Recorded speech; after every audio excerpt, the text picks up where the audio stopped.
Good. You're welcome. So good evening, everyone, and welcome to our regular meeting of council. I'd like to start by land acknowledgement. We acknowledge that we live, work, and gather on the traditional and unceded territory of the Algonquin people, specifically the Temiskaming First Nation. We recognize the presence of the Temiskaming First Nation in our community since time immemorial and honor their long history of welcoming many nations to this beautiful territory and uphold and uplift their voice and values. And just before I call the meeting to order, I'd like to share some rough news. It's with sadness, the City of Temiskaming Shores recognizes the passing of Danielle George Harvey on Monday, February the 12th, 2024. And after a long, courageous battle with cancer, he passed away. Dan worked at the City of Temiskaming Shores, commencing his career for the town of New Liskeard in 1984, with over 25 years of dedicated service. On behalf of the City of Temiskaming Shores, council and staff, sincere condolences go to his family and friends, and appreciation for his dedicated past service to the community. And I'd just like to have a moment of silence.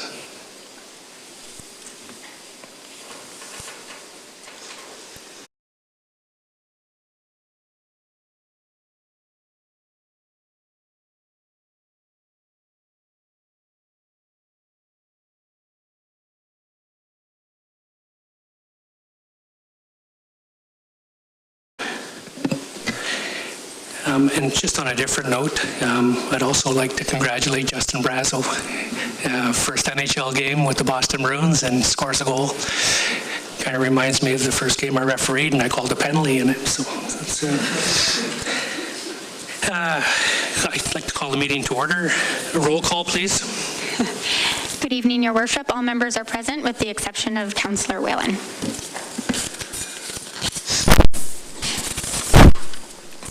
Review of revisions or deletions to the agenda. Seeing none, I have a resolution in front of me for approval of the agenda. Be it resolved that City Council approves the agenda as printed. Can I get a mover, please? It's Councillor Foley, seconded by Councillor Wilson. Discussion. All in favor? The motion is carried. Brings us to item 6, disclosure of pecuniary interest in general nature. Thank you, Your Worship. We have 3 disclosures for this evening.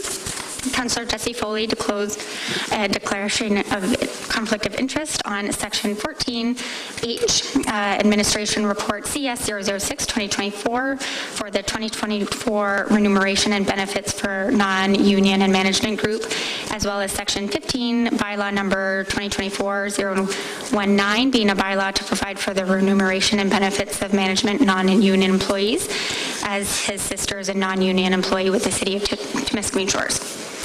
Councillor Ian Graydon also disclosed a declaration of conflict of interest regarding Section 14 Administration Report CS 006-2024 regarding the 2024 remuneration and benefits for non-union or the management group, as well as the corresponding bylaw in Section 15, number 2024-019, as being a bylaw for the remuneration and benefits for management non-union employees, as his daughter is a non-union employee with the City of Temiskaming Shores.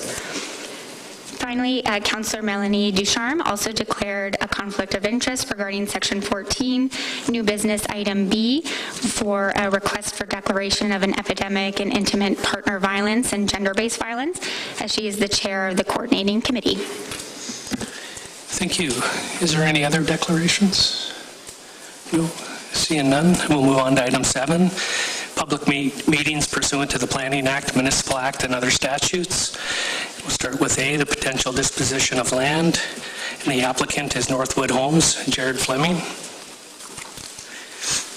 It's lot 32, parcel 3199T on Niven Street South, lot 35, parcel 17238 SST on Cobalt Street, and a portion of an intervening lane. It's an unopened road allowance. The purpose of this meeting is to present to council and to the public details related to the proposed disposition of land, being Lot 32, Parcel 3199T on Niven Street South, Lot 35, Parcel 17238 SST on Cobalt Street, and a portion of an intervening lane, unopened road allowance. The meeting also allows the public to provide comments on the proposed disposition prior to council making a decision. I now declare this to be an open public meeting and request the clerk to outline the details of the proposed disposition. Thank you, Mayor and members of council. So we received an application for the potential sale of municipal land from Northwood Homes through Jared Fleming for the purchase of Lot 32 on Niven Street South, Lot 35 on Cobalt Street, as well as a portion of an intervening lane, which is currently an unopened road allowance. The applicant owns the residential land which is adjacent to the subject properties, or 36 Cobalt Street, and he's seeking to purchase the subject properties adjacent to the parcel as well as the intervening lane for the purpose of residential use.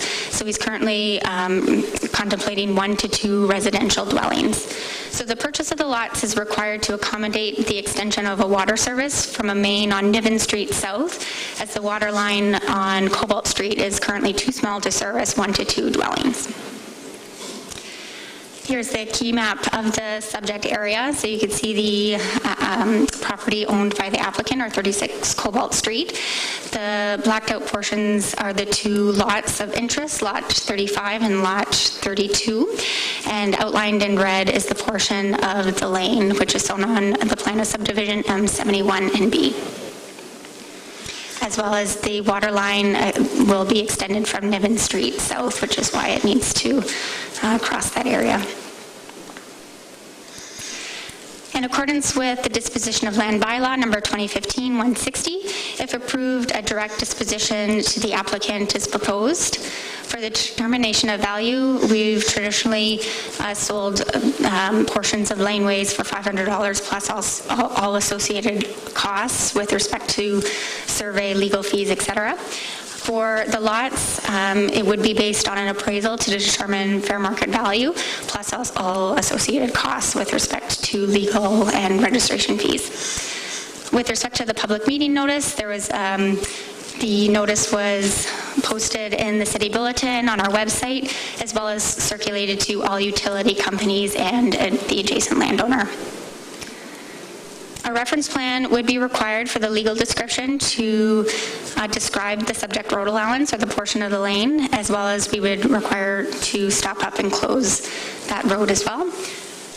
The subject property is designated residential neighborhood in the city's official plan and low-density residential, or R2, in the city's bylaw, which is appropriately designated for the proposed use. When the application was circulated to staff, the manager of environmental services noted that the water servicing would need to come from Niven Street South, which is the purpose of the application. The planner also noted that there was some discussion with respect to creating easements across the properties. However, it's much cleaner if the properties are transferred or sold to the applicant. No other comments or concerns were received by staff, and they're supportive of the request. No public comments were received to date on this application, other than we did receive one question from an adjacent landowner, just essentially inquiring about the sale value, just confirming that it would be at fair market value. No concerns were received from any of the utility companies, which were emailed to Hydro, Enbridge, Bell, Eastlink, or Telebec. Since it was fairly close to an Ontario Northland Railway, we did circulate it to them as well, and the following comments were received: that they do have a rail right-of-way in proximity to the subject property, and the operation of the railway would produce noise and vibration, so the applicant would not be entitled to make any complaint or claim against the ONTC for any nuisance or otherwise related to the operation of the railway. And if noted as well, if there was any alterations or expansion in the future, that was a possibility. The ONTC would not be responsible for any complaints or claims arising from the operations on the rail right-of-way, and they also provided a guide sheet for development in proximity to Ontario Northland Railway operations to be considered in any planning applications for future use. So this information was also provided to the applicant. So next steps, conditional on public input of this evening's meeting, as a survey would be ordered to legally describe the lands for the subject road allowance, order an appraisal to determine the fair market value for the two lots, which would be the purchase price, the adoption of a stop up and close bylaw for the road allowance. An administration report would then be presented to council regarding the purchase and sale agreement, as well as adoption of a deeming bylaw to merge the lots on title if required. Thank you. Thanks for your presentation, Logan. Is there any members of the public wanting to speak to this potential land sale? Oh, you're going to wait for the next one? Thanks, Richard. Are there any members of council that would like to speak to this matter? No. Sure. Councillor Radin. Thanks, Mayor. We're saying it's a portion of an unopened laneway. Does that laneway extend? It's hard to tell on the map. Does it go beyond that? Yes, so it extends southward, south. So you can see sort of at the bottom of Cobalt Street, keep heading south, so you'll see it just sort of extends that way in this area. It doesn't extend further north? No. Okay. Okay, thank you. Thanks. Any other questions? No. I now declare this public meeting is closed, and council will give due consideration to the application.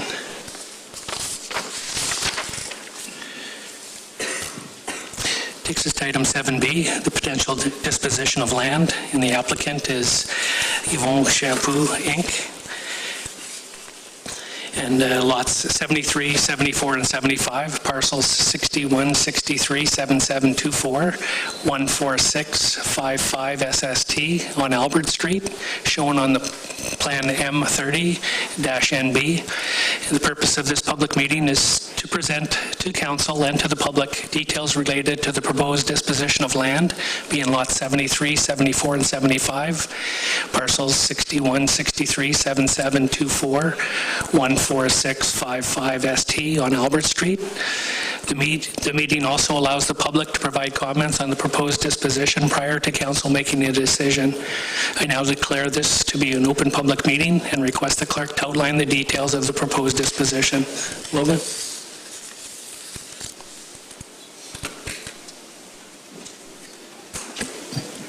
Thank you, Mayor and members of council. So an application was received from Yvon Shampoo, Inc. for the purchase of lots 73, 74, and 75 on Albert Street, which is shown on the plan of subdivision M30NB, and an excerpt of that plan is just shown to the right, and the lots, the subject lots are highlighted in red, or outlined in red.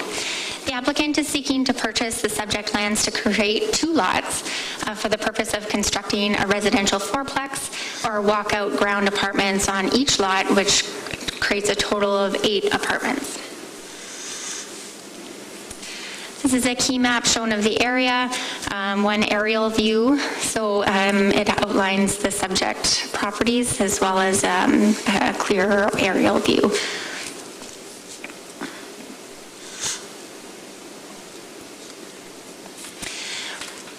For the disposition of land bylaws, number 2015-160, section 3, disposal method. If approved, a direct disposition to the applicant is recommended. Section 4, the determination of value. Recommended price for lots would be based on an appraisal to determine the fair market value, as well as all associated costs if there was a survey, legal, and registration fees. In accordance with Section 6, the public meeting notice was emailed to utility companies, mailed to surrounding landowners, as well as placed in the city bulletin, as well as on the website. The subject property is designated residential neighborhood in the city's official plan and medium-density residential R3 in the city's zoning bylaw, which allows up to 4 units on each lot. Comments from the planner. The property is sloped west to east, and there's maybe a reason to believe that it may have been filled, so engineering fill may be required. Installing 2 to 3 2 units on 3 lots would require the severance of the middle lot, which would involve a survey. The city has the authority to describe the lands via reference plan without proceeding through a formal consent process. When circulated to staff, the comments received were from the Manager of Environmental Services. Curb stops have been located for each lot, indicating that there is a municipal water and sewer services at the property line. No other concerns from staff were received, and they're supportive of the request. No public comments were received to date on the application. This was produced on Friday. However, at the time, one member of the public was registered to speak following the presentation. We've since received one additional registered speaker and 1 comment, which I'll review. So the first comment was received from Lionel Donnell, and his comments is that there's already a significant amount of water that enters the back of the property, which is on Little Street, which backs directly onto the lots in question. The water issues would need to be taken into account, as well as it would create significant issues for any properties or houses below these lots. The water issue is already a concern for both myself as well as my neighbors. 2, I have a concern about the plans to construct 2 fourplex units on such small lots with added traffic and disturbance that it'll bring to a quiet neighborhood. He had a question regarding the single room and double room units, which I clarified with the applicant that their likely preliminary plans are 2 rooms per apartment. Inquired if the fourplex units will be designed for senior housing and what is the targeted demographic. As the lots are at a higher elevation than his property, what are the plans for fencing or privacy hedges, as they've been there for 14 plus years with a vacant lot behind us, and now all the privacy and security of children playing in the backyard will be in question. The vacant lots were one of the factors why we purchased the property. So that was from the comments from Lionel Donnell. The second comment, written comments received, were from Richard McDonald and Anita Newport, respecting the proposed sale, noting that we are opposed to the development of the proposal for 3 reasons. First, we feel the fourplexes do not become part of the character of a residential neighborhood. Except for the abandoned monstrosity at the bottom of Albert Street, residences are single family and typically 100 by 125 property size.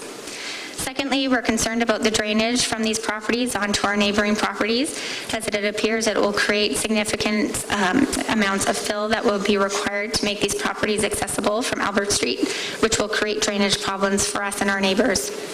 Thirdly, we're concerned about the natural environment, as there is a gully running through the properties that provides natural drainage and a habitat for birds and other creatures. Respectfully, Richard McDonald and Anita Newport. The public comments were also reviewed with the municipal planner. She did advise that the subject lands are designated for this type of residential development from a zoning perspective and an OP's perspective. With respect to drainage, it would be the landowner would be responsible for drainage and making sure that there's no impacts to the properties. From Bill 23 or the More Homes Building Faster Act that was enacted, there's no more requirement from the city is unable to provide a site plan control for units, 10 units and less. I also spoke with the applicant regarding some of the concerns. The applicant advised that they are familiar with lots that have been on hills with uneven terrain as well. They do have, as well, this is a preliminary plan. They do have plans to raise the front of the lots, as that will be required for parking, as well as sloped to the street to ensure that water would be directed to the stormwater system to ensure that it does not create any additional water or problems to the property owners. There was also no concerns received from utility companies. The notice was emailed to Hydro, Bell, Eastlink, and Telebec. Enbridge Gas was circulated the notice and provided the following feedback. Service lines which are running in the area may or may not be affected by the proposed site plan. Should the proposed plan impact these services, it may be necessary to terminate the gas service and relocate the lines according to the new property boundaries. Any service relocation would be required, would be the cost of the property owner. If there's any work at Enbridge easement on or near the existing facilities, requiring to contact Enbridge as soon as possible so they can exercise an engineering assessment to ensure the integrity of the main is maintained. And in the event of an easement that's required to the service development, any future adjacent development or any adjacent developments, the applicant would be required to provide the easement to Enbridge at no cost. The next steps, which is conditional on public input and if approved by council, would be to order a survey to legally describe the lands, i.e. which would create 3 lots to 2 lots, order an appraisal to determine the fair market value for the 2 lots, as well as an administration report recommending a purchase and sale agreement. Thank you. Yeah, thanks for your presentation, Logan. At this time, I'd like to open it up to members of the public, and I'll start just ahead of time with Kevin Simpson. If Kevin, you want to come to the podium? Thanks. Thank you, Mr. Mayor. Councilors, is there any possibility we could have the image with the trees? That's it. I'm here tonight because I live right across the street from the proposed development. And when we purchased our home, and by the way, we love it up here, we knew there was a vacant lot. And eventually vacant lots get developed. That's not a surprise to us. The surprise was, it wasn't a duplex, it wasn't a triplex, it's a fourplex. And not just one, but 2 of them. So I don't know if you've been up Albert Street lately, but take a drive up there and just, when you get to that point, halfway up the hill, have a look at that property. Because it's kind of unique in the sense that right underneath those trees is a very significant ravine. And, so there's the concerns about the actual law. Is it ideal for this? And the developer is saying that, they have lots of experience and they can address all those issues. I have 10 minutes tonight, Mr. Mayor. 10 minutes. Thank you. I was told I had 10 minutes. You could let me know when it's 9, and then I'll wrap it up. Anyways, and that's why we say if you actually look at that lot, because it would take quite a bit to slope that lot from the north side towards the street to get the proper drainage. I'm not an engineer, but looking at the lot, you'll see what I'm talking about. So there's 2 issues here that I want to speak about. A, it's going to go through, but I've been assured just now that that is part of the development. It is zoned for that, okay, so for that kind of building. And yes, nowadays there's a housing crisis, and there's the new rule that under 10 units, and this is what this one is, this is going to go through. So fortunately, I don't border on the property, but I am concerned. And so, having said that, and this development goes through, then there's the issues of 8 apartments. What is in terms of planning, is it 1.5 per unit? So we have 8 apartments. If that's what it is, then that's 12 cars. What about visitor parking? When someone has a party. Albert Street, 6 months of the year, you can't park on it because of the winter months. So come winter time, you are allowed to park on Albert Street. That's not my car, but you are allowed to park on that street. But 6 months of the year, you can't. So some of the concerns we have is parking and waste disposal. Are the individual tenants responsible for their own waste disposal? And the reason why I'm questioning that is would you have 8 garbage bins and 8 blue bins lined up on the street, or would they have a dumpster? And if they had a dumpster and everyone could choose the dumpster, where on that property would a dumpster be located in the hot summer months, full of garbage? And then there's concerns about having it emptied and all that business. Waste disposal companies love to come during the night when nobody's blocking their bins. Traffic. Is it one access to Albert Street? Is it 2? We were hoping tonight when we got here that we would actually see drawings of the buildings. That would really go a long ways. If you actually thought aesthetically what these 2 buildings look like. We don't have drawings tonight, so hopefully at some point we can see that. So again, 1 entrance, 2 entrances, that we have a concern.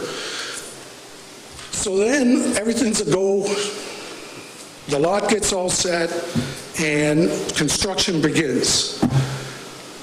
Albert Street, less than 2 years ago, was just resurfaced, as everyone here knows.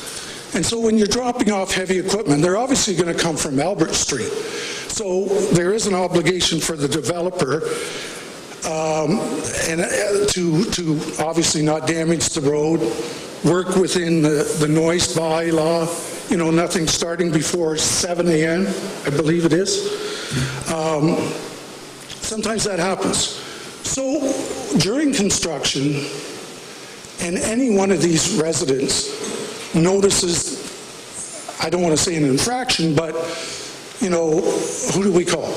Do we get to call the town and just say, you got to go up the street because there's 6 inches of clay on the road because the weather hasn't been good, and that kind of thing. Normally, the developers are responsible for that. So that's why I say we have concerns. Initially, about what is proposed there, and secondary, the whole process going forward. That house right to the left of the proposed site, a wonderful woman lives there, 94-year-old widow. She looks younger than me. I don't know how she does it. But she lives there. She's aware of what's going on there. She couldn't come to the meeting. But I said I'd keep you informed. She was aware of it because of the mail out and because of what was in the paper. And,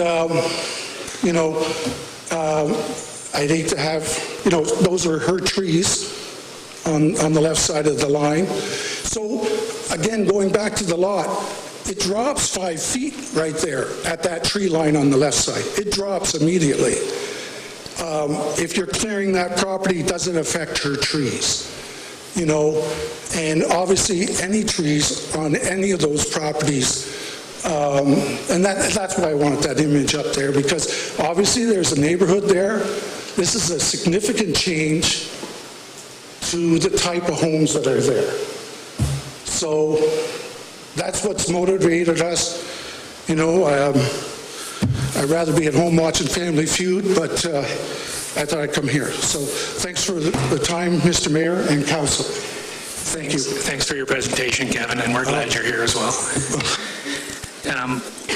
I'd like to invite Richard McDonald up to the podium. Richard. Merci beaucoup, Monsieur le maire et les conseillers, pour l'occasion de discuter le plan pour développer ces lots. Comme j'ai dit dans ma lettre, le développement n'est pas en caractère avec le quartier. Le quartier, c'est des domiciles singulaires, des familles uniques. La plupart, il n'y a pas de quatreplex de près. Il y en a un, je pense, près de, juste en haut ici de l'hôtel de ville. Je pense qu'il y a un quatreplex, mais il est à 2 étages. So, il comme rentre dans le caractère du voisinage.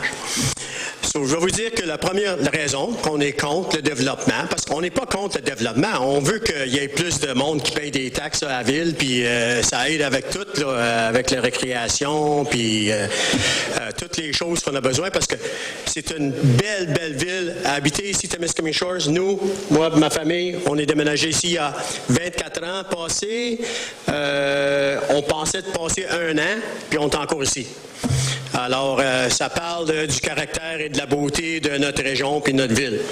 Ça, c'est la première raison qu'on est contre. Si le développement serait en caractère avec le voisinage, comme notre quartier, bien content, il y a des maisons là, ça aide à tout le monde avec les taxes. Hein, ça nous coûte tout moins cher, c'est des économies d'échelle qu'on appelle, mais c'est bien. Mais les quatreplex, c'est pas en caractère avec notre quartier. Alors, ça, c'est la première raison qu'on est contre. Deuxième raison qu'on est contre, c'est le drainage du lot. Le lot, comme M. Simpson a mentionné, au sud du lot, c'est très à pic. Très, très à pic. C'est une pente là, de 5-6 pieds. Des fois, j'y passe en raquette l'hiver, puis elle est assez difficile à monter. Alors, il va falloir qu'il amène des voyages de terre pour remonter ça, ce lot-là, ces lots-là. Puis là, on dit on veut remonter ça pour qu'il y ait du stationnement pour le monde qui va habiter là. Bien, c'est-tu des aînés, des âgés qui vont habiter là? Parce que là, comment est-ce qu'ils vont descendre dans les appartements? On aimerait ça voir un plan de même. Ça c'est la deuxième raison, c'est le drainage. On a déjà vu beaucoup d'eau qui est venue passer dans notre terrain, nous, parce que nous autres, on est direct adjacent à ce terrain. Nous sommes, nous, au nord-est de le terrain. Et puis la troisième raison, bien, on peut voir les belles feuilles, l'habitat qu'il y a pour les oiseaux, les animaux qui habitent dans ce terrain. C'est joyeux. Alors, on va tout détruire ça pour 2 quatreplex qui vont comme... Ben, ils vont apporter des taxes, mais ils n'apporteront pas le bonheur comme les oiseaux. So that's the 3 reasons we're against it. So again, thank you, Mr. Mayor. Thank you, Council. The reasons we're against it, and I'll speak in English now for the benefit of my neighbors who are unilingual. Some of them, not all. The first reason we're opposed is because it's not in character with the neighborhood. The neighborhood is comprised of single-family dwellings. As I said, though, in my letter, except for the abandoned mansion, which hopefully will bring lots of stuff, and that might be a single-family dwelling too, eventually, hopefully. It's a single bedroom. Yeah, single bedroom, that's true, yes. It is a tourist attraction, and that's maybe a good thing. Secondly, we're opposed because of the amount of fill that's going to be required to bring this lot into suitable condition, I think, to develop, especially for 2 fourplexes. And the last one is for environmental reasons. As you can see from the picture, it's quite a nice habitat for birds and creatures, and I hate to see that disappear. So, merci beaucoup. Thank you very much. And those are our opinions. And hopefully, think about your own neighborhood, what you'd like to have around you. Thank you. Thanks for your presentation, Richard. Is there... Merci. Thanks, Richard. Is there anybody else that would like to give any comments? And if you do, please state your name and your address just so we can have a record of it. Seeing none, are there any members of council that would like to speak to this matter? Do you have any questions, any concerns? Seeing none, I now declare that this public meeting is closed and council will give due consideration to the application. And thanks everybody for coming out tonight. We really appreciate it. You're more than willing to stay for the rest of the meeting. It's really, really exciting stuff. And but we wouldn't be offended if you had other things to do as well. But thanks again. We really appreciate it. Thank you. Thank you.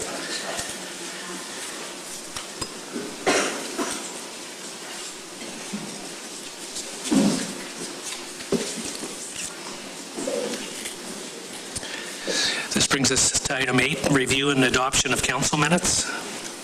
I do have a resolution in front of me. Be it resolved, the City Council approves the following minutes as printed. A, the Committee of the Whole meeting held on January the 16th, 2024. B, the regular council meeting held on January the 16th, 2024. And C, the Committee of the Whole meeting held on February the 6th, 2024. Can I get a mover, please? It's Councillor Graydon, seconded by Councillor Pelche-Living. Discussion? All in favor? That motion is carried.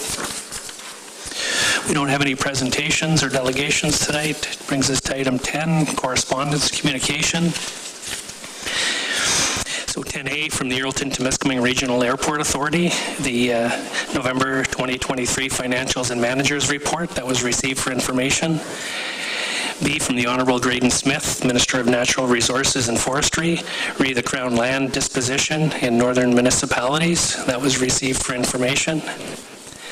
C, from the District of Temiskaming Social Services Administration Board, re their 2024 budget and municipal billing comparison. That was received for information. D, from Catalina Blumenberg, the Clerk of Prince Edward County, read the resolution of support to expand the lifespan of fire apparatus. That was received for information. E, from Michelle Herodens, the President of Enbridge Gas, Inc., and that was read the Ontario Energy Board's decision on Phase 1 of the Enbridge Gas 2024 rebasing application. That was received for information purposes. Item F from the Federation of Northern Ontario Municipalities, FNUM, read the amendment to the Occupational Health and Safety Act to clarify the definition of employer. That was received for information. G, from Mitch Hiduma, the Interim President and CEO of Northern College, read the reforms to the International Student Program, and we do have a motion presented under Section 14 under New Business. H, the Municipality of Calvin, re the Cemetery Transfer and Abandonment Administration and Management Support. That was received for information.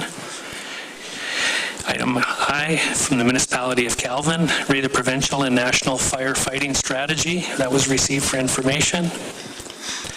Item J, from the Township of McGarry, re the Fixed Long-Term Care Amendment Act. That was received for information.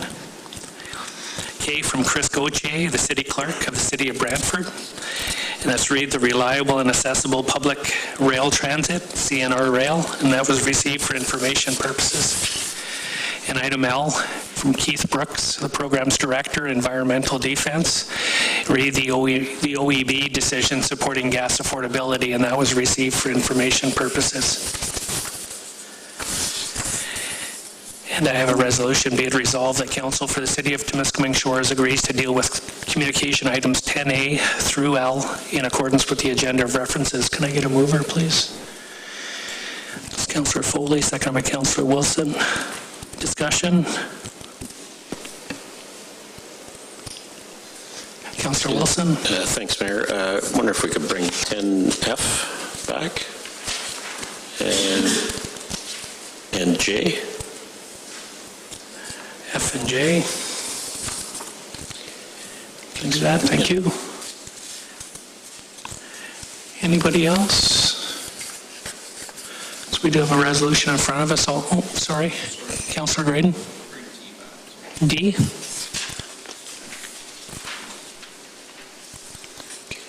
So, yeah, no, it's perfect. Okay, we do have a resolution in front of us. All in favor? That motion is carried. Brings us to item 11, Committees of Council, Community and Regional. You have a resolution in front of me. Be it resolved that the following minutes be accepted for information. A, the minutes from the District of Temiskaming Social Services Administration Board meeting held on December the 20th, 2023. B, the minutes from the Temiskaming Regional Airport Authority meeting held on December 20th, 2023. And C, the minutes from the Temiskaming Health Unit Board of Health meeting held on December the 6th, 2023.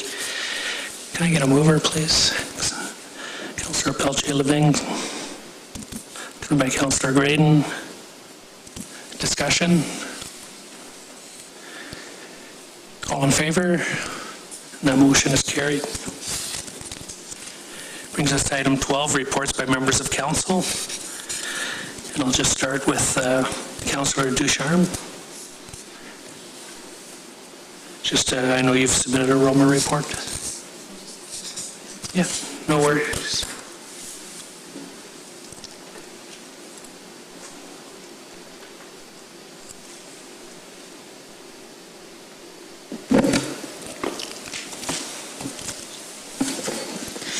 So I think some of my fellow councillors and Mayor LaFerrier will say that it was a enjoyable and a successful conference. I was honored to attend.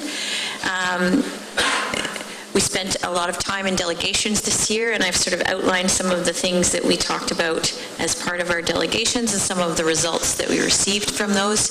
And I hope that we'll be following up to ensure that those things are happening as we go forward.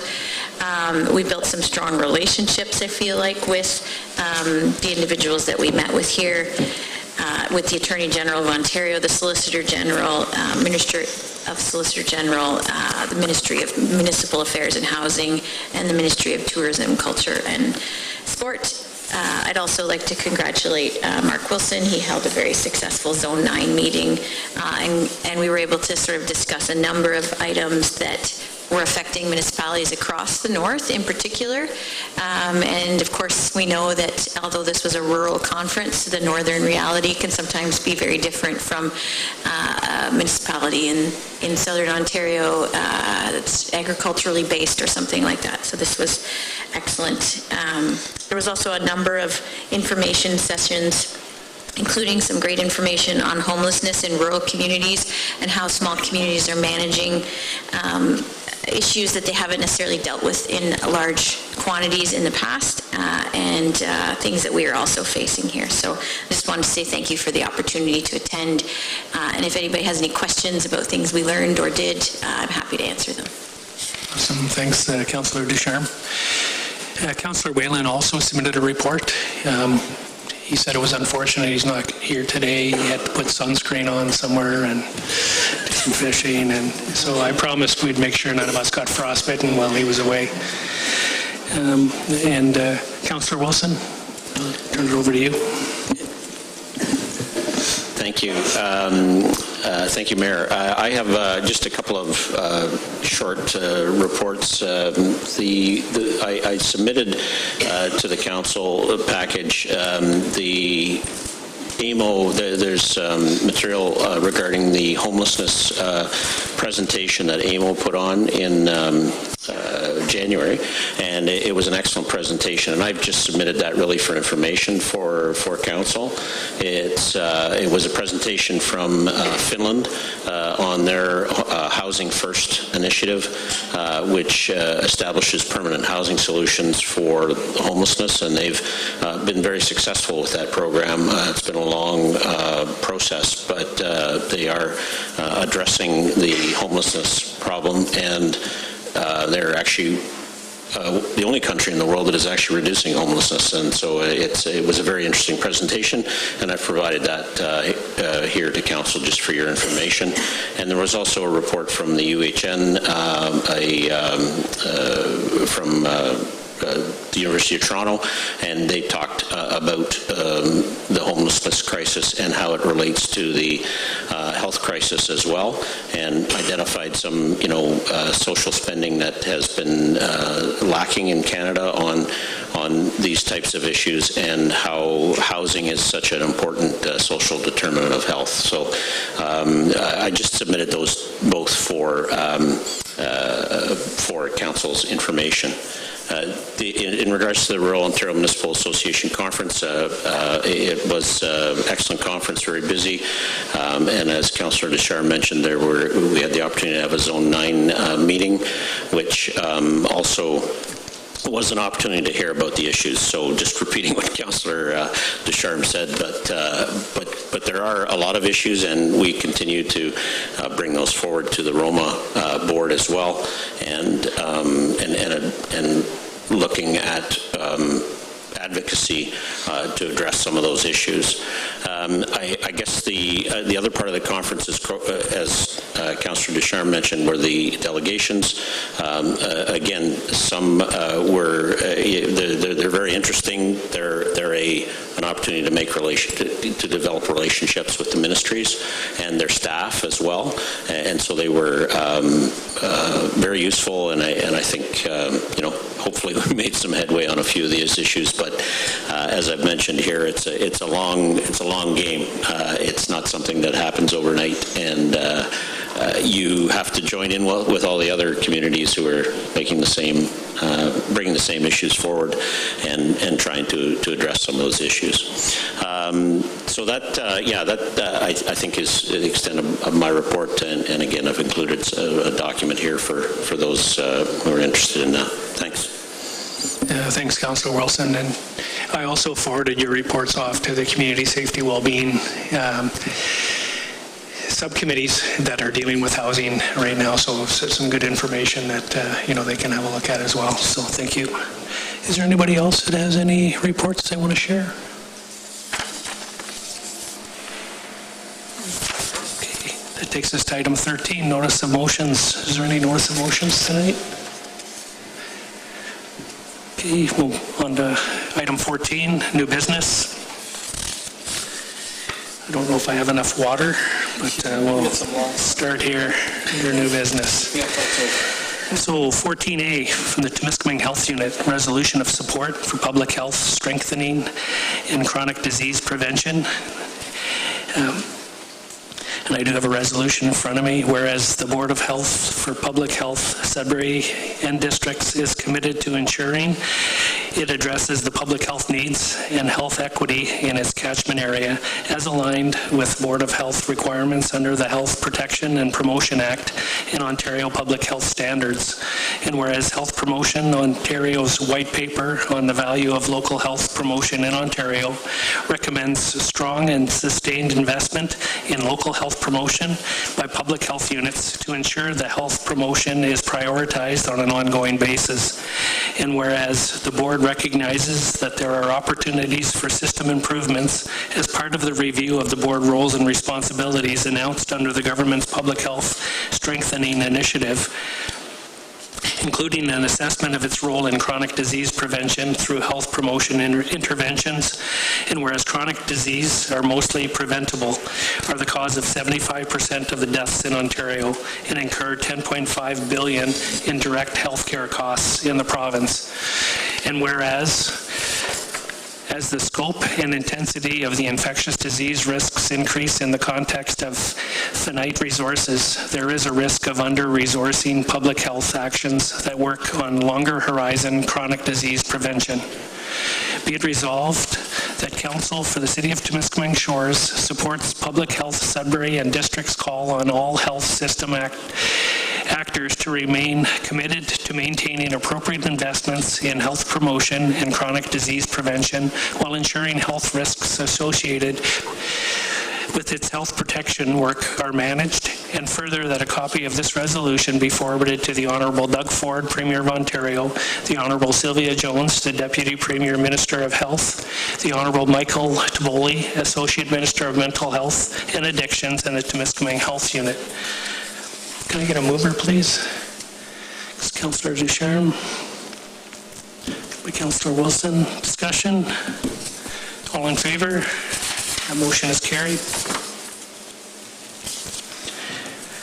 Item B, the Temiskaming District Violence Against Women Coordinating Committee, resolution of support, request for a declaration of an epidemic in intimate partner violence and gender-based violence. I do have a resolution in front of me whereas the injury in the Renfrew County inquest into the deaths of Carol Colleton, Anastasia Kuzik, and Natalie Wormerdam issued 86 recommendations to prevent future deaths and delivered those recommendations to the province of Ontario on intimate partner violence. And whereas recommendation number 1 of the inquest is that the province of Ontario formally declare intimate partner violence an epidemic. And whereas every 6 days in Canada, a woman is killed by her intimate partner, and whereas this past year in Ontario, 62 women were victims of femicide, and whereas Indigenous individuals as well as gender and sexually diverse individuals are particularly at risk to experience intimate partner violence in their lifetime, and whereas in 2022, in the District of Temiskaming, there were a total of 785 calls to the Ontario Provincial Police associated with intimate partner violence, with 27% resulting in criminal charges, with the most common charge being assault. And whereas, according to Statistics Canada, 80% of intimate partner violence goes unreported. And whereas violence against women costs the national justice system, healthcare system, and social service agencies and municipalities nearly $10 billion per year. And whereas over 60 municipalities and regions across Ontario have declared a gender-based violence and or intimate partner violence epidemic. And whereas on August the 20th, 2023, Ontario big city mayors and regional chairs of Ontario passed a motion declaring intimate partner violence and gender-based violence an epidemic. And whereas Council for the City of Temiskaming Shores recognizes that issues of gender-based violence and intimate partner violence are matters of local importance with far-reaching implications on public health, EMS, and community services. Now therefore be it resolved that Council for the City of Temiskaming Shores declares an epidemic in intimate partner violence and gender-based violence in accordance with recommendation number 1 of the Renfrew County Inquest. Number 1, that intimate partner violence be integrated into the District of Temiskaming's Community Safety and Wellbeing Plan in accordance with recommendation number 10 of the Renfrew County Inquest. 2, that Mayor LaFerriere be requested to write a letter to the Honourable Doug Ford, Premier of Ontario, requesting that the Province of Ontario reconsider their previous decision and declare intimate partner violence and gender-based violence as an epidemic and act on all of the 86 recommendations from the Renfrew County Inquest by setting up a provincial implementation committee to oversee comprehensive consideration of all of the recommendations.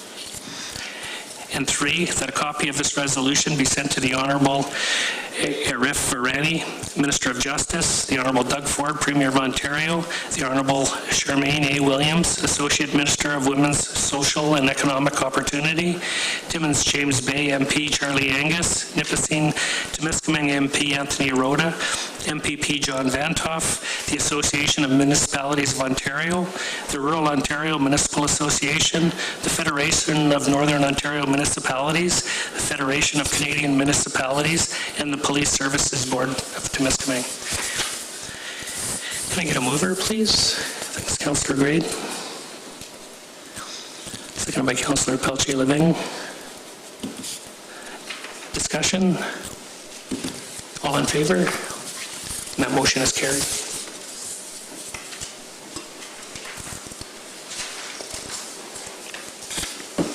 Takes us to item C, the Phenom Resolution of Support for Comprehensive Social and Economic Prosperity Review. I do have a resolution in front of me. Whereas current provincial municipal fiscal arrangements are undermining Ontario's economic prosperity and quality of life, and whereas nearly a third of municipal spending in Ontario is for services in areas of provincial responsibility, and expenditures are outpacing provincial contributions by nearly $4 billion a year. And whereas municipal revenues, such as property taxes, do not grow with the economy or inflation, and whereas unprecedented population and housing growth will require significant investments in municipal infrastructure, and whereas municipalities are being asked to take on complex health and social challenges like homelessness, supporting asylum seekers, and addressing the mental health and addiction crisis, and whereas inflation, rising interest rates, and provincial policy decisions are sharply constraining municipal fiscal capacity, and whereas property taxes, including people on fixed incomes and small businesses, can't afford to subsidize income redistribution programs for those most in need, and whereas the province can and should invest more in the prosperity of communities, and whereas municipalities and the provincial government have a strong history of collaboration. Therefore, be it resolved, the Council for the City of Temiskaming Shores asks behalf of the Province of Ontario to commit to undertaking with the Association of Municipalities of Ontario a comprehensive social and economic prosperity review to promote the stability and sustainability of municipal finances across Ontario. And further, that a copy of this resolution be sent to the Premier of Ontario, Minister of Municipal Affairs and Housing, the Minister of Finance, the Association of Municipalities of Ontario, the leaders of the opposition, and the Federation of Northern Ontario Municipalities. Can I get a mover, please? It's Councillor Foley. Seconded by Councillor Wilson. Discussion?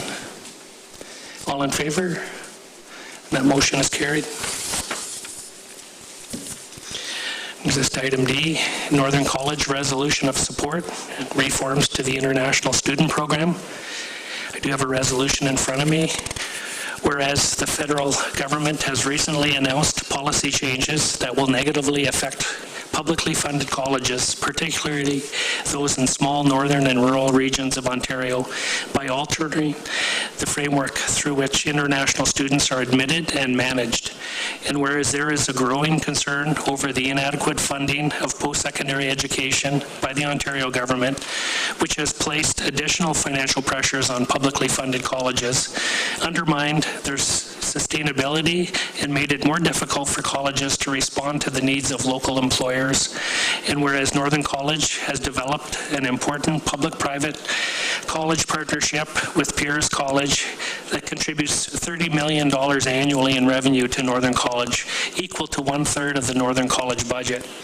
And whereas students enrolled in programs offered through the Peers Public-Private Partnership, campuses are recognized as students of a publicly funded college and are held to the same high standards of the academic rigor, are provided with comparable wraparound support services to those offered at Northern College and receive a Northern College credential. And whereas the elimination of postgraduate work permits for students graduating from programs offered through the Peers Public-Private Partnership campus would result in an immediate suspension of the revenue to Northern College, adversely affect the sustainability of the college, and undermining the ability to support local employers. And whereas the federal government policy changes have been made abruptly without any consultation with post-secondary institutions and without a clear understanding of the severe financial hardship to smaller public colleges primarily outside of the GTA, and whereas the Ontario government has recently called together a group of experts who have released recommendations in the Blue Ribbon Panel report that are designed to ensure the long-term sustainability of the post-secondary education sector in Ontario. Be it resolved, the Council for the City of Temiskaming Shores urges the federal government to reconsider its recent policy changes and specifically exempt public-private partner institutions from being excluded in offering students who successfully complete their program of study a postgraduate work permit. And further, the Council for the City of Temiskaming Shores urges the Ontario government to immediately implement the Blue Ribbon Panel recommendations and actively work with the federal government to restore the eligibility of public-private partner colleges to grant students who successfully complete their program of study a postgraduate work permit. Can I get a mover, please? Councillor Pelchy-Levine. Councillor Graydon. Discussion? All in favor? That motion is carried. Item E, the Federation of Northern Ontario Municipalities Phenom Conference.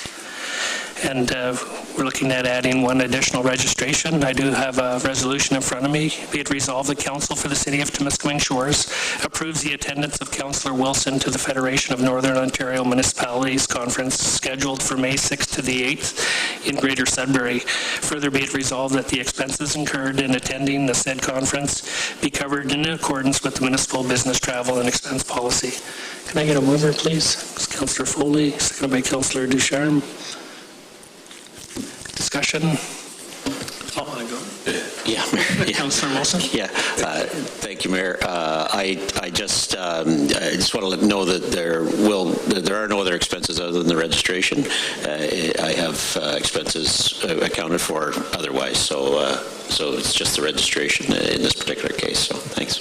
Awesome. Is there any fundraising you could do? No.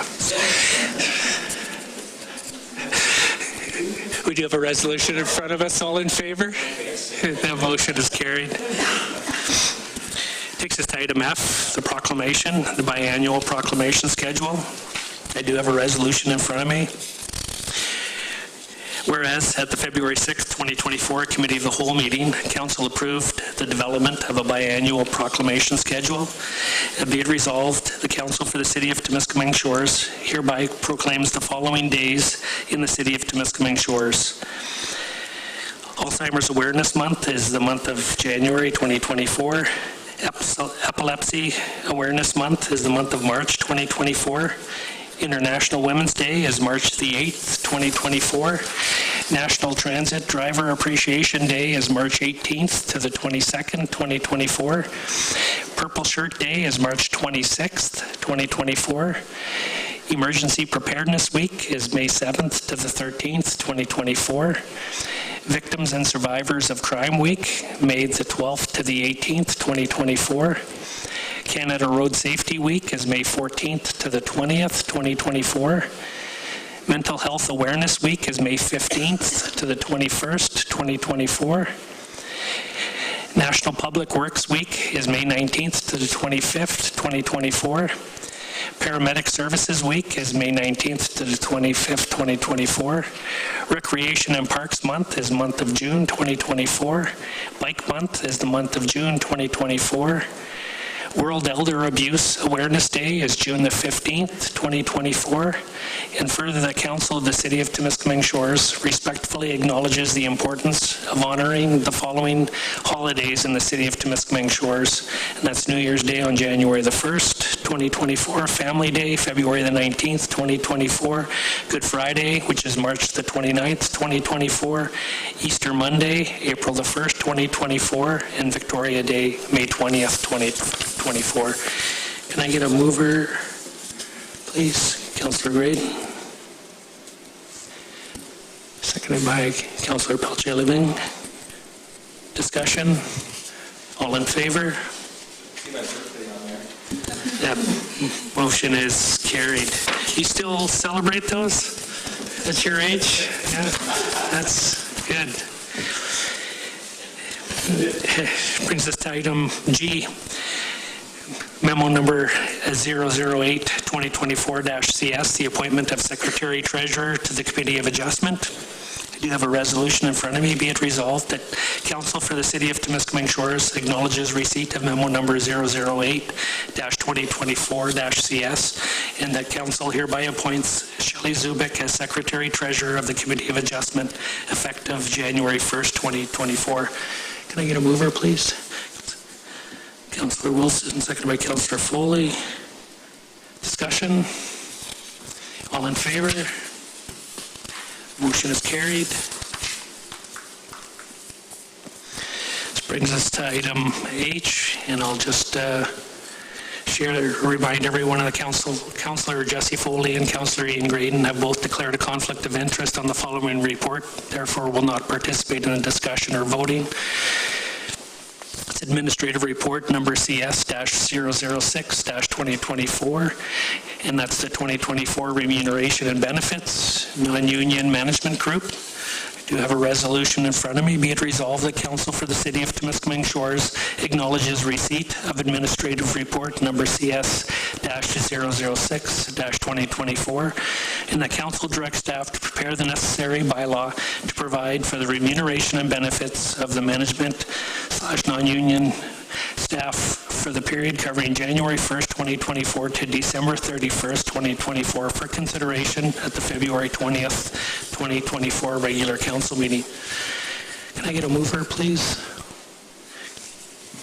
Councillor Wilson. Seconded by Councillor Ducharme. Discussion? Amy, did you want to say a few words? Thanks, Mayor. Just wanted to note that this was a current agreement that had expired between the management non-union staff on December 31st, similar to the union agreement. This covers off a group of 15 positions, including the city manager. And like many of the organizations, the workforce has changed. So with this significant turnover of staff in recent years, was recognized by senior management that there was a need to update a lot of the information under this group. So a review is earmarked for the 2024 budget process. It has been set out in the budget. So in respect to, rather than creating a long-term agreement, it was recommended that a one-year provision for remuneration and benefit be established, and with the understanding that the review would be conducted in 2024 for implementation.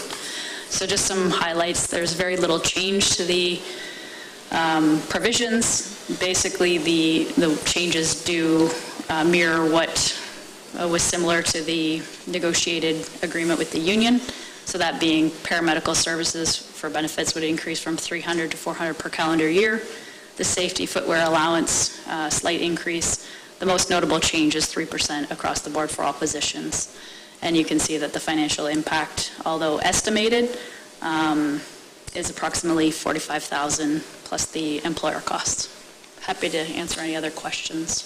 And a memo will be going out to staff in that respect. Okay.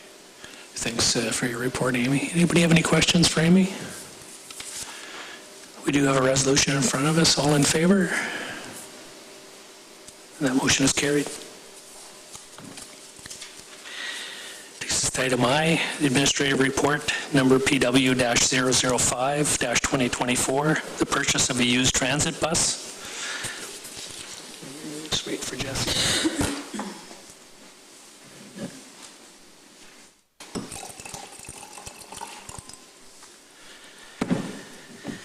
And I do have a resolution in front of me. Be it resolved, the Council for the City of Temiskaming Shores acknowledges receipt of administrative report PW-005-2024, and the Council provides the Manager of Transportation Services with the delegated authority to secure the purchase of a used transit bus with a total upset limit of $150,000 plus applicable taxes. Can I get a mover, please? It's Councillor Graydon, seconded by Councillor Pelletier-Levin. Discussion? Mitch? Thanks. As of late, we've had some pretty significant issues with transit, and the biggest one is the inconsistency. So, and it's no fault of our own. Big issue is with parts supply. So on our 4 buses that we currently lease out to Voyago, it's the same manufacturer who makes all the parts, or at least distributes the parts, and we're getting very inconsistent timelines to a point now where the transit committee is starting to feel some pressure with we did secure 2 new buses that are earmarked for 2024, but the reality is that the likelihood of those coming in 24 are very slim to none. So with that being said, we've had to come up with an emergency solution, and that being that we move forward, at least giving the authority to the Manager of Transportation Services to purchase a used bus. We need to become more consistent, and with having buses down, people are really starting to feel that, and we need to get something reliable. So I think that's where we're at right now. Thank you. Thanks for your report, Mitch. Anybody have any questions for Mitch? We do have a resolution in front of us. All in favor? That motion is carried. Brings us to item J, memo number 005-2024-RS, the Ontario Trillium Foundation Community Investment Grant. I do have a resolution in front of me. Be it resolved, the Council for the City of Temiskaming Shores acknowledges receipt of memo number 005-2024-RS, and that Council directs staff to submit a funding application to the Ontario Trillium Foundation, the Community Investment Grants Capital Stream Program, by March the 6th, 2024, for the Don Shepherdson Memorial Arena Roof Replacement Project. Can I get a mover, please?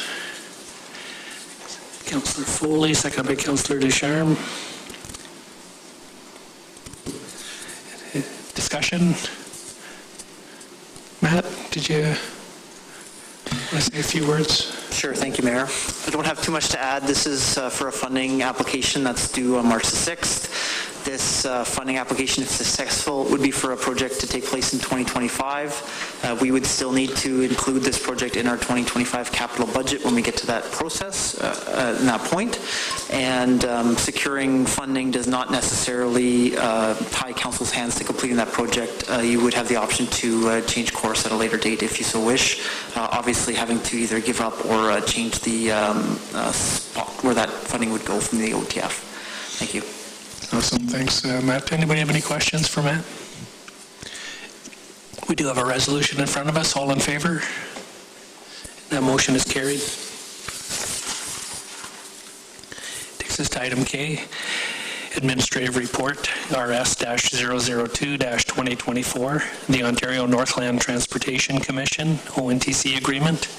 And I do have a resolution in front of me. Be it resolved that Council for the City of Temiskaming Shores acknowledges receipt of Administrative Report RS-002-2024, and that Council directs staff to provide notice to the Ontario Northland Transportation Commission, the ONTC, under Section 32 of the ONTC/City of Temiskaming Shores Agency Agreement, bylaw number 2023-116, to terminate the agreement which provided for an ONTC agency at the Pool and Fitness Center effective March 22nd, 2024. Can I get a mover, please? Thanks, Councillor Graydon. Seconded by Councillor Pelche-Leving. Discussion? Matt? Yes, thanks, Mayor. So with some sadness, I bring forward this report for you to consider to cancel this agreement with the ONTC. Unfortunately, for some of the reasons outlined in the report, I feel that this is not the best fit for operations at the Pool Fitness Center after we've had some time now to actually onboard the agency, complete the services provided, and see all of what it entails. I'm not sure that there's any blame to be passed around other than it just is again, in my opinion, not a good fit for our core business and services provided at that facility. So I can certainly answer any questions you might have contacted the ONTC to let them know that this was forthcoming to council and offer our support to help transition to a different service provider in New Liskeard, with the fact that this is an important service in our community and would like to see it continue in some capacity. It just, again, in my opinion, is not the right fit for this space. Thank you. Thanks for your report, Matt. Any questions? Any comments? The only other thing I would add is we don't have that service in the former town of Haileybury as well, and I know there's been, some requests. So with the assistance, working with ONTC, maybe the chamber and a few other areas, we'll see if we can maybe find a couple of locations within the city limits covering the north end as well as the south end of our community. So there is a resolution in front of us. All in favor? That motion is carried. Oh, sorry. Sorry, Mel, I didn't. I'm just wondering if we can get a report back as to where locations might be located from the ONTC. I really, just so that we can let ratepayers know if they do get another contractor willing to take on the contracts. I think it's an important service for people. No, I agree with you. I think, from the busing perspective as well as, for the parcels, like a lot of the businesses are dependent on it. So we really do want to work with them to try and find some locations that, really meets both of their needs. So thanks, and we will do that for sure. Okay, brings us to bylaws. And I do have a resolution in front of me. Be it resolved that bylaw number 2024-007, being a bylaw to authorize the entering into a collective agreement between the Corporation of the City of Temiskaming Shores and the Canadian Union of Public Employees, QP, and its local 5014 for the 2024 to 2027 year.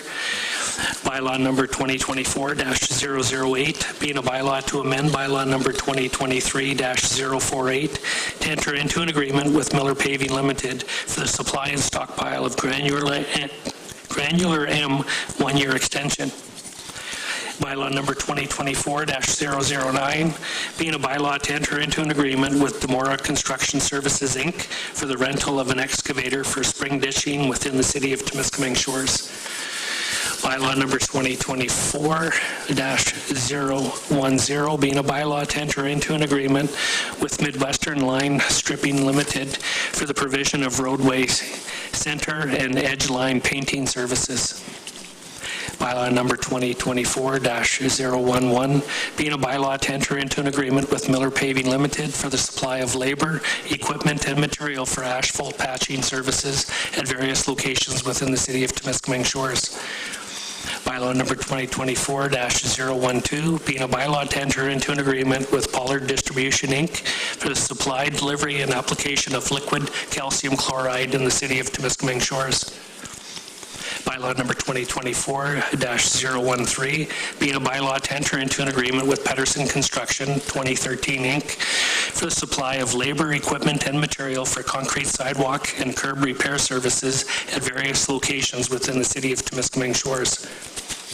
Bylaw number 2024-014, being a bylaw to authorize an agreement with EXP Services, Inc. for the performance of biennial bridge and culvert inspection services. Bylaw number 2024-015, being a bylaw to enter into an agreement with Pedersen Construction 2013, Inc. for the replacement and installation of concrete walkways at the Spurline building. Bylaw number 2024-016, being a bylaw to amend bylaw number 2023-119 to enter into an agreement with the Federal Economic Development Agency for Northern Ontario as represented by the Minister of Indigenous Services and Minister responsible for the Federal Economic Development Agency for Northern Ontario for the Northern Ontario Pavilion at the 2024 PDAC event in Toronto. Project number 852-515041, amendment number 1. And bylaw number 2024-017, a bylaw to approve the submission of an application to the Ontario Infrastructure and Lands Corporation for the long-term financing of certain capital works of the corporation of the city of Temiskaming Shores, and to authorize the entering into of a rate offer letter agreement pursuant to which the municipality will issue debentures to OILC. Bylaw number 2024-018, being a bylaw to enter into an agreement with the Federal Economic Development Agency for Northern Ontario as represented by the Minister of Indigenous Services and Minister responsible for the Federal Economic Development Agency for Northern Ontario for the Northern Ontario Mining Showcase at the 2024 Canadian Institute of Mining, Metallurgy and Petroleum Convention and Trade Show from May 12th to the 15th, 2024. Project number 852-5155030, be hereby introduced and given first, second, and third, and final reading be signed by the mayor and clerk and the corporate seal affixed thereto. Can I get a mover, please? It's Councillor Wilson, seconded by Councillor Ducharme. Discussion? All in favor? And that motion is carried.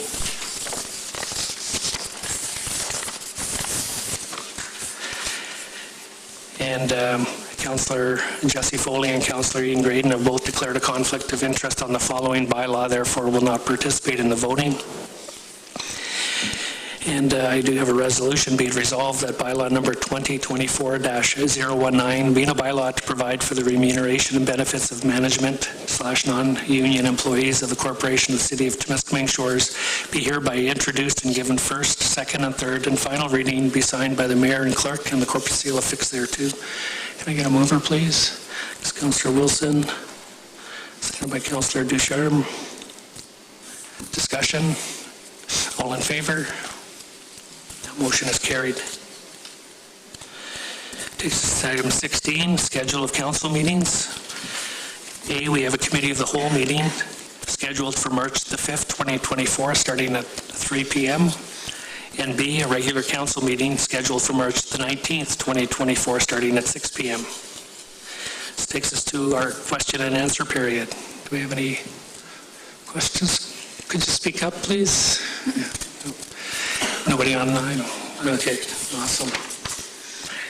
So that takes us to item 18, our closed session. I do have a resolution. Be it resolved, the council agrees to convene in closed session, and I'll say at 7:30, to discuss the following matters. A, the adoption of the January 16th, 2024, and the February 6th, 2024 closed session minutes. And B, under Section 239(2)(c) of the Municipal Act 2001, a proposed or pending acquisition or disposition of land by the municipality or local board, which is 468 Georgina Avenue, the former Hillbrae Fire Hall. Can I get a mover, please? It's Councillor Graydon, seconded by Councillor Pelletier-Lavigne. Discussion? All in favor? And we are in closed session. Thanks.